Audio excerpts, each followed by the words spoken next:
godly way of a Christian home, trying to see themselves that even some women believe that they will speak and their husband will keep quiet, that their husband should end up being their slaves, which that was never God's intention, and that's not how he created a home. Thank you.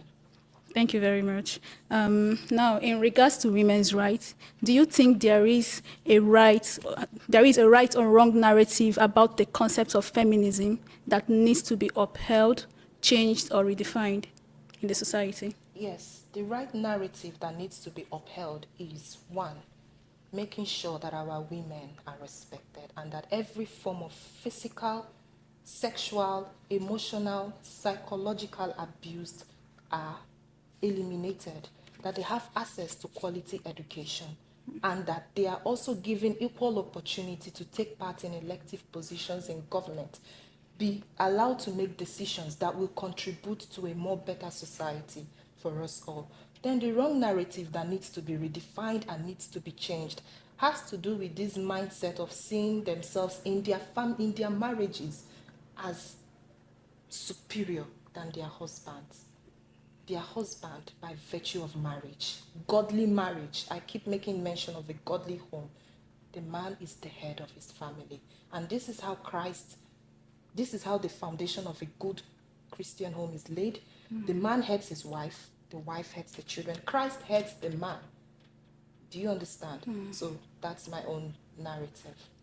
Thank you very much. Coming to you, Mr. Primus, in this narrative of feminism and agitation, especially when used in a wrong sense towards marriage, do you think there is a cause and effect situation that led to these actions by our women? Yeah, of course. I believe when people are so oppressed in their lives, they tend to agitate.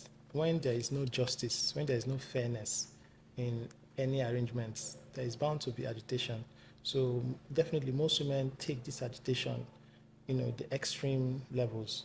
And then it's not just a one person thing, it becomes a movement now. And then it's easy to sabotage a genuine movement. For example, now people that are like victims of domestic violence, so maybe they can form a union and then have a leader to give them a voice, okay, so that people can hear about their challenges. So that can be done, and then from there, people can begin to become aware of their rights. Most women don't even know. So such movements can give people access to education to learn about their own rights to begin with. And then from there on, you see people can begin to change that narrative to become something else. Anti-male agenda, clamor for superiority and all that. So that's what I think. Okay, let's hear from you, Mrs. Ginger. Okay, I think what led to these cause and effects, like this saying, for every effect there is a cause, due to the fact that some men, I would not use every man because I believe there are still responsible men in the society, just like there are responsible women. There are bad men, there are bad women. So I would say because of the deficiency found in some men who are not able to handle their family responsibility, who were not led by Christ, who were not responsible enough in the home. You find a man, he's abusing his wife. You find a man, he doesn't take care of his family. You find a man, some of them, and some mindset, they will tell their woman, what do you bring to the table? Right. This is a wrong narrative. When your woman, your wife can give birth to your children, it's enough because that's her duty by creation. You are meant to provide for your family. If she contributes to it, it's an added advantage and should not be imposed on the woman. When a man is being led by Christ, he knows what to do in his home and he knows what he's not meant to do. Like the Bible will always tell us that a house is built by wisdom and by understanding it is established. So it does not, there are some families, the woman may be providing, but it will not give rise to anything because there is understanding in the home. And maybe when the man finds himself back on foot, he can carry out his responsibilities. There are some family, you even find a man, he washes, he cooks, is nothing. To him, he said, I want to do it. Yeah.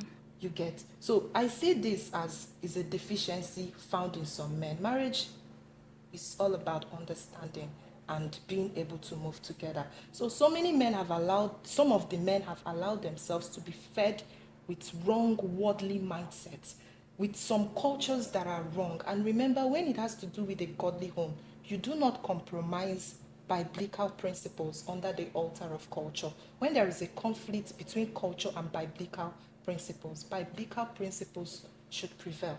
And that is where we are getting. That's where you now begin to see godly mindset, worldly mindset. And the true wisdom is the divine wisdom, which is superior to the world. So I'm saying that because many men were not able to handle their responsibilities and it damaged things. Some men take decisions that have lasting damaging consequences to their family, and at the end of the day the woman is blamed. You even find in some culture a woman will struggle to ensure her home is better, and yet the man is damaging it. And when the man dies, the society blames the woman. Her husband family blames the woman, which is not meant to be so. In a Christian home, it's not meant to be like that. So that's why my emphasis is always on what? A Christian, godly what? Family. So I'm saying it as a result of deficiency by some men, which has now made some women who were victims of this to now say that enough is enough.